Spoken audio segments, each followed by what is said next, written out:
नमस्कार, मुद्दा देख रहे हैं आप। मैं हूं आपके साथ नेहा दुबे।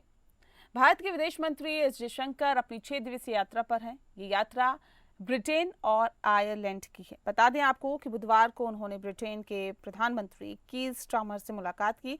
वहीं उन्होंने गुरुवार को लंदन के थिंक टैंक चैथम हाउस में भारत का उदय और विश्व में भूमिका विषय पर भी बात की। गौर करने वाली बात यह है कि विदेश मंत्री के चैथम हाउस पहुंचने से पहले वहां पर कुछ खालिस्तान समर्थक मौजूद थे।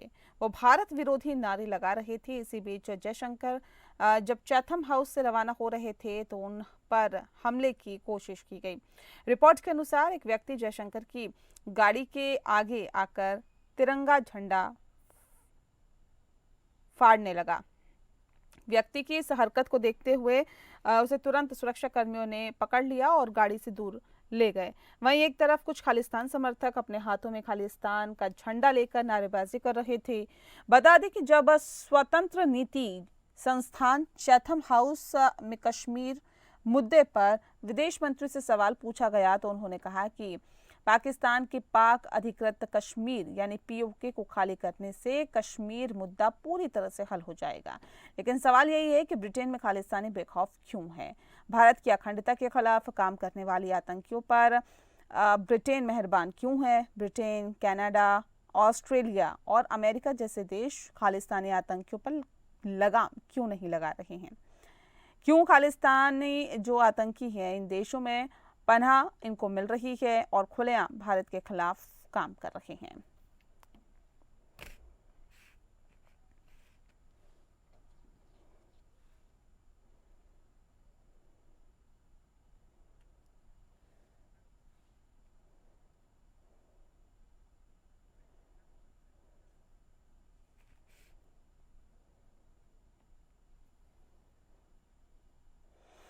तो बता दें आपको कि गुरुवार को लंदन के थिंक टैंक चैथम हाउस में भारत का उदय और विश्व में भूमिका पर बातचीत हुई। इस विषय पर बातचीत हुई। गौर करने वाली बात यह है कि विदेश मंत्री के चैथम हाउस पहुंचने से पहले वहां पर कुछ खालिस्तान समर्थक मौजूद थे। वो भारत विरोधी नारे लगा रहे थे। इस बीच जयशंकर जब चैथम हाउस के लिए रवाना हो रहे थे तो उन पर हमले की कोशिश की गई और बताया भी जा रहा है कि जयशंकर की गाड़ी के आगे आकर तिरंगा झंडा भी वो फाड़ने लगे।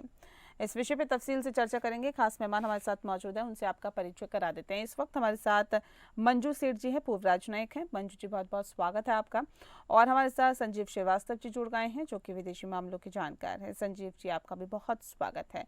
मंजू जी, इस घटना को आप कैसे देखते हैं? चैथम हाउस पहुंचने से पहले जब विदेश मंत्री एस जयशंकर के साथ इस तरह की घटनाएं होती हैं, उन पर हमले करने की कोशिश होती है, उनके सामने तिरंगा झंडा जो है वो फाड़ा जाता है, कैसे इसे देखते हैं और क्या वजह इसके पीछे मानती हैं आप?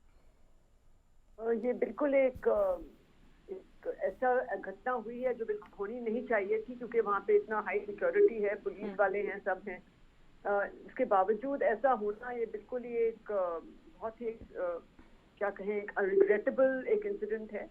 और इनको एक ये खालिस्तान एलिमेंट्स जो है उनको बिल्कुल खुली छूट दे रखी है। उनकी एक रिपोर्ट भी मैं देख रही थी, वो कहते हैं कि ये खालिस्तानी जो मांग रहे हैं, अपने अलग देश मांग रहे हैं, वो बिल्कुल जायज है, वो कोई क्राइम नहीं है। और वो जो करते हैं उनका वो सब ठीक है, वहाँ का जो उनकी जो थिंकिंग है। लेकिन ये बिल्कुल एक जो प्रोटेस्ट करना, इंडिया के विदेश मंत्री की तरफ अपना एक बंदा भागा जा रहा है उनकी गाड़ी की तरफ और कोई उनको रोका नहीं गया, बाद में रोका गया, लेकिन वो वहाँ पहुंच गया, ये बिल्कुल एक होना नहीं चाहिए था। बिल्कुल कंडेम करने वाली बात है और जो विदेश मंत्रालय ने किया भी है। लेकिन ये जो उनकी वहाँ पे इनकरेजमेंट दे रहे हैं, जो उनकी वहाँ पे जो हालत है इन सब कंट्रीज में, यूके में खासकर, कि एक नैरेटिव ऐसा बिल्ड करते हैं कि ये कोई क्राइम नहीं है जो इन्होंने किया है, उसको बिल्कुल कोई तवज्जो नहीं देते हैं। और ये बिल्कुल उनको हैंडल करना पड़ेगा, उसको और सख्ती से पेश आना पड़ेगा। पहले इतने इंसिडेंट हो चुके हैं, तो मुझे लगता है कि ये उनका जो यूके की जो सिक्योरिटी है उसको, और जब भी हमारे इंडियन डिग्नेटरीज वहाँ जाते हैं और ये डिप्लोमेटिक एक ब्रीच भी है, सिक्योरिटी ब्रीच भी है, तो ये बिल्कुल उनको बहुत ही हम कड़े शब्दों में बिल्कुल बताएंगे कि ऐसा आप हम नहीं एक्सेप्ट कर सकते। तो ये मुझे उम्मीद है कि इसके बाद वहाँ की जो सरकार है थोड़ा बहुत टाइटन करेगी, और इंडिया के जो इंटरेस्ट हैं उनको भी, क्योंकि वो इन साथ नेगोशिएशंस करना चाहते हैं, एफटीए करना चाहते हैं और अच्छी चीज़ें करना चाहते हैं, अच्छी मतलब बहुत और बायलैटरल रिलेशनशिप को बिल्ड करना चाहते हैं। लेकिन अगर ये सब चीज़ें होती रही तो हमें भी बहुत ही केयरफुल रहना पड़ेगा कि हमारे रिलेशनशिप में ये चीज़ें इंटरफेयर ना करें। जी संजीव जी, जी। मैं आपका रुख कर लेती हूँ। संजीव जी, क्या वजह है कि चाहे ब्रिटेन की बात करें, कनाडा की बात करें, अमेरिका की बात करें, कुछ ऐसे देश हैं, ऐसे और भी कई देश हैं जो कि खालिस्तानियों के पनाहगार बने हुए हैं, बेखौफ तरीके से वो खालिस्तानी यहाँ पर रहते हैं और भारत विरोधी गतिविधियों में शामिल होते हैं। क्या वजह इसके पीछे आप मानते हैं कि आसानी से यहाँ पे ये खालिस्तानी रह रहे हैं और उसके बावजूद ये भारत विरोधी गतिविधियों में शामिल हैं, लेकिन उसके बावजूद कोई इन पर एक्शन नहीं होता?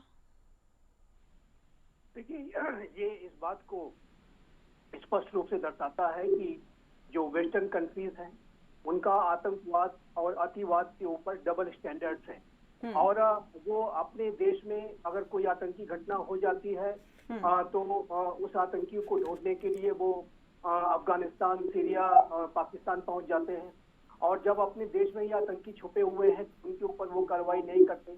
जाहिर है कि वो दो जो है चश्मों से देखने की कोशिश करते हैं।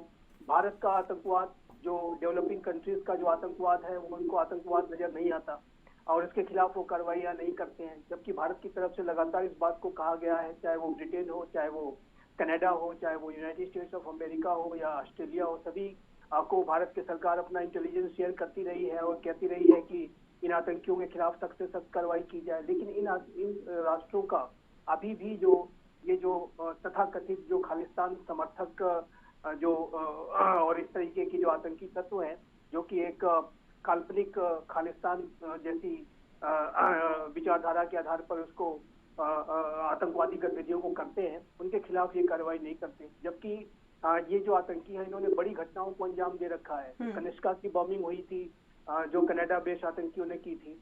उसके अलावा जो है लंदन में भी कई बार हमारे हाई कमीशन पे वहाँ पे हमले हुए हैं पहले भी, और अब विदेश मंत्री सी एस जयशंकर को जिस तरीके से इन्होंने टारगेट किया है, तो जाहिर है कि ब्रिटेन की जो सरकार है यदि चाहे उनके पास पूरा सुरक्षा तंत्र मौजूद है कि इनके ऊपर एक क्रैकडाउन करके इनके सारे तंत्र को समाप्त कर सकती है। लेकिन वो, जैसा कि मैंने कहा कि उनका जो आतंकवाद के प्रति जो दोहरा रवैया है और जिसकी की वजह से ये समस्या अभी भी बनी हुई है और समय समय पर हमको इसको डील करना पड़ता है। इस तरीके की अराजक स्थितियां देखने को मिलती हैं और जाहिर है कि इसकी कड़ी प्रतिक्रिया भारत सरकार की तरफ से अवश्य की जाएगी और इसका गहरा संज्ञान लेते हुए भारत की सरकार ये अवश्य ब्रिटेन की सरकार से कहेगी और अपेक्षा करेगी कि इनके जो भी इसके लिए जिम्मेदार हो उनके खिलाफ कार्रवाई की जाए। लेकिन हमने ये देखा है कि पहले भी ऐसी घटनाएं होती रही हैं, लेकिन ये जो सरकारें हैं वो ज्यादा इसके ऊपर कोई गहरी कार्रवाई न करते हुए, बड़ी कार्रवाई न करते हुए इसको टालने की कोशिश करती है। और जो कि मैं अंत में ये अवश्य कहना चाहूंगा आपके इस प्रश्न के जवाब में कि ये उनके राष्ट्रों के लिए भी अच्छा नहीं है। आतंकवाद और अतिवाद को प्रश्रय देना, सपोर्ट देना, उसका अंजाम क्या हो सकता है ये आप पाकिस्तान में देख सकते हैं। और ये जो अगर ऐसी स्थितियां नहीं तो जाहिर है कि ये जो आतंकी है ये ब्रिटेन के लिए भी, कनाडा के लिए भी, यूनाइटेड स्टेट्स ऑफ अमेरिका के अंदर ही जो आंतरिक सुरक्षा की स्थितियों को ये तो बिगाड़ रहे ही हैं और बड़ी आतंकी घटनाओं को भी अंजाम दे सकते हैं। ठीक है। मंजू जी, सवाल इस बात को लेकर भी है कि देखिए जिस बात का जिक्र अभी संजीव जी कर रहे थे, ये कह रहे हैं कि जो आतंकवाद है उसको लेकर डबल स्टैंडर्ड की नीति है, चाहे अमेरिका की बात करें, ब्रिटेन की बात करें, कनाडा की बात करें, कुछ और देशों की बात करें, जो बात तो करते हैं कि देखिए आतंकवाद को खत्म होना चाहिए, इसके खिलाफ आवाज उठानी चाहिए, इसके विरुद्ध हम सबको एकजुट होना चाहिए, लेकिन जब खुद पर आती है कि आप भी तो सिर्फ आवाज उठाने से कुछ नहीं होगा, इस पर स्टेप उठाइए, इस पर कदम उठाइए, तो वहां पर देखने के लिए मिलता है कि वो कदम उठाने से परहेज करते हैं। क्या वाकई आपको भी ऐसा लगता है कि डबल स्टैंडर्ड की नीति पे चलते हैं आतंकवाद को लेकर ये देश? हाँ, काफी हद तक मैं मानती हूँ थोड़ा डबल स्टैंडर्ड प्रैक्टिस करते हैं, क्योंकि उनको लगता है कि जिसको हम टेरर बोलते हैं या एक्सट्रीमिस्ट बोलते हैं सिर्फ वही है और आप जिसको बोलते हैं वो नहीं है। जैसे मैंने कहा भी था कि वो मानते ही नहीं है कि ये एक्सट्रीमिस्ट एक एलिमेंट है। वो कहते हैं नहीं, अपना देश मांग रहे हैं, अपना अलग मांग रहे हैं, तो इसमें तो कोई वो नहीं है। और फ्रीडम ऑफ स्पीच के तहत, चाहे यूके ले लीजिए, कनाडा ले लीजिए, यूएस ले लीजिए, सब कहते हैं कि ये फ्रीडम ऑफ स्पीच है, उनको अलाउड है अपना बात आगे रखने के लिए और ये करने के लिए।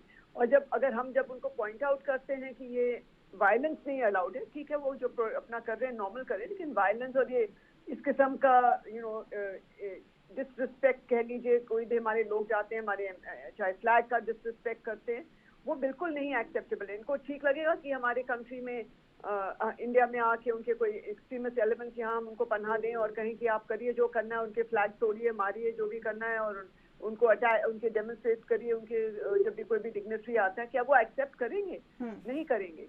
ये दोहरा मापदंड जरूर मुझे भी लगता है डबल स्टैंडर्ड्स का है इनका थोड़ा बहुत, लेकिन मुझे लगता नहीं कि ये बहुत दिन रहेगा, क्योंकि मुझे उम्मीद है कि जैसे इंडिया और स्ट्रॉन्ग बनेगा और एक कायम करेगा अपनी पोजीशन हर एक चीज में, तब जाके मुझे लगता है ये थोड़ा रिस्पेक्ट के साथ देखेंगे और हमारी जो पॉइंट ऑफ व्यू है उसको थोड़ा सा तवज्जो देंगे और समझेंगे।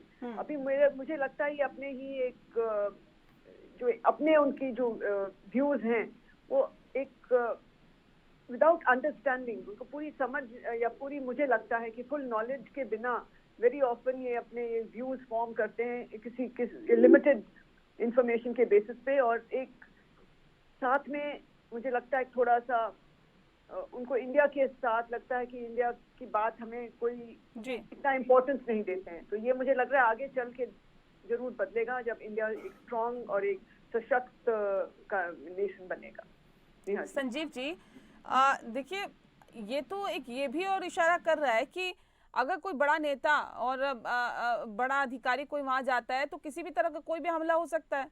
ये तो एक बड़ी चूक है। अगर वक्त रहते चीजों को नहीं संभाल लिया जाता तो हो सकता है कि कुछ और बड़ी घटना घट सकती थी।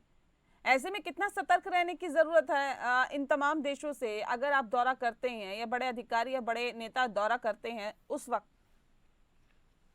देखिए, सतर्कता की बहुत आवश्यकता है, क्योंकि इसमें ये जो घटनाएं होती हैं इसमें जाहिर है कि ये जो अतिवादी आतंक परस्त जो संगठन तो जो एक्टिव है वहां पर वो है ही, साथ ही साथ जो हमारा जो वेस्टर्न नेबर है पाकिस्तान की खुफिया एजेंसी भी एक्टिव रहती है और वो भी लगातार भारत के विरुद्ध अनेक तरीके की जो साजिशें अंतर्राष्ट्रीय समुदाय में एंटी इंडिया एक्टिविटीज को सपोर्ट करने का, उसे स्पॉन्सर करने का कार्य करती है। इसके सबूत पहले से ही मौजूद हैं कि किस तरीके से अमेरिका में अनेक जो पाकिस्तानी ISI एजेंट्स ने वहां पर रह करके सक्रिय भूमिका निभाई थी और विदेशों की धरती में रह करके बड़े आतंकी हमले भी भारत के अंदर भी अंजाम दिए गए। और अब जब भारत में आतंकी हमले ये नहीं करा पा रहे हैं और जाहिर है कि आज के समय की जो सरकार है वो आतंकवाद के प्रति जीरो टॉलरेंस की अप्रोच पर चलते हुए आतंकियों के खिलाफ बड़ी से बड़ी कार्रवाई कर चुकी है और आगे भी करती है।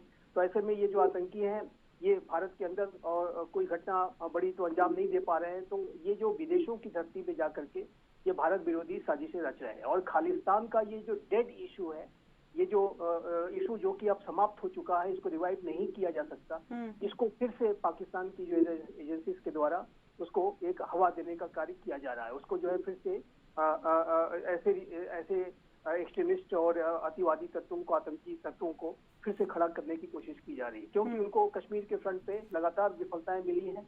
भारत ने सफलतापूर्वक 35A और 370 जो धारा थी उसका रिपीलमेंट कर लिया है और अब जाहिर है कि एक अधूरा कार्य, जैसा कि हमारे विदेश मंत्री ने कहा कि जो बचा हुआ है वो पाकिस्तान ऑक्युपाइड कश्मीर जो भारत की टेरिटरी है उसका भारत में विलय कब होगा, यही एकमात्र अधूरा कार्य बचा हुआ है। तो इसके संदर्भ में भी भारत की सरकार अपना प्रयास कर रही है। तो लेकिन जाहिर है कि इसकी वजह से जो पाकिस्तान की जो साजिश करता है वो भारत के इस बदले हुए और सशक्त अप्रोच से काफी दबाव में रहते हैं। उनकी जो अनेक जो साजिशें हैं वो नाकाम हो चुकी है।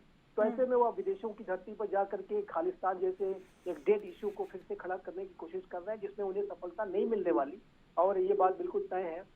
और जाहिर है कि विदेशों में अगर भारत के खिलाफ अनेक तरीके का दुष्प्रचार करना इत्यादि इन्होंने पहले भी किया है, लेकिन उसमें भी जाहिर है कि उनको जब सफलता नहीं मिलती है तो फिर ये एक न्यूज मीडिया में अपने आप को हाईलाइट करने के लिए इस तरह की हरकतें कर बैठते हैं। लेकिन इसमें कोई दो राय नहीं है नेहा जी। मैं अवश्य ये कहना चाहूंगा, जो आपका सवाल है, कि सतर्कता की आवश्यकता है, क्योंकि ये बड़ी घटनाओं को भी अंजाम दे सकते हैं। इसमें कोई इस तरीके की संभावनाओं से इनकार नहीं किया जा सकता। हमने ये देखा कि कनाडा में इन्होंने इन खालिस्तानी आतंकियों ने एक झांकी निकाली और उस झांकी में हमारी एक पूर्व प्रधानमंत्री को गोलियां मारते हुए उसने उस तरीके का उन्होंने उसमें चित्रण किया। तो ये इस तरीके की जो घटनाओं को और हमारे जो राजनयिक कनाडा में थे, हमारे हाई कमिश्नर थे, उनके एसेसिनेशन के पोस्टर्स जारी किए गए और अनेक हिंदू मंदिरों को वेंडलाइज किया गया। तो ऐसे में ये बड़ी घटनाओं को भी अंजाम दे सकते हैं। इसलिए हमारी एजेंसीज को, हमारी सुरक्षा तंत्र को जब भी कोई विदेश में हमारे नेता जाते हैं, हमारे अधिकारी जब वहाँ जाते हैं, जो पहले से वहाँ पे हैं, सभी को अपनी सुरक्षा को लेकर के भी सतर्कता बरतने की आवश्यकता है, इसमें कोई दो राय नहीं है। जी बिल्कुल, तो जाहिर तौर पर सतर्कता बरतने की ज़रूरत है, आवश्यकता है। मंजू जी, मैं आपका रुख कर लेती हूँ। मैम, अब आपको क्या लगता है इस हालात और स्थितियों में कौन से ऐसे ठोस कदम है जो उठाने की ज़रूरत है ताकि इस तरह की घटनाएं दोबारा ना हो? फिर उनसे एक ही चीजें हैं, एक ही रास्ता है, उनसे बातचीत करें, उनके ऊपर थोड़ा प्रेशर डालें कि इस टाइप का ये सिक्योरिटी ब्रीचेस ना हो। और जैसे मैंने कहा, अपने आप को हम सशक्त करेंगे, भारत अपने आप को जितना सशक्त करेगा और अपना एक सर्टेन पोजीशन बनाएगा, उसका भी थोड़ी सुनवाई होगी। ऑलरेडी चेंज हो रहा है, बहुत चेंज हो चुका है। थोड़ा तो हमें इम्पोर्टेंस देने लग गए इंडिया को, लेकिन अभी बहुत और बाकी हमें आगे और इंक्रीज करना है अपना सारा है।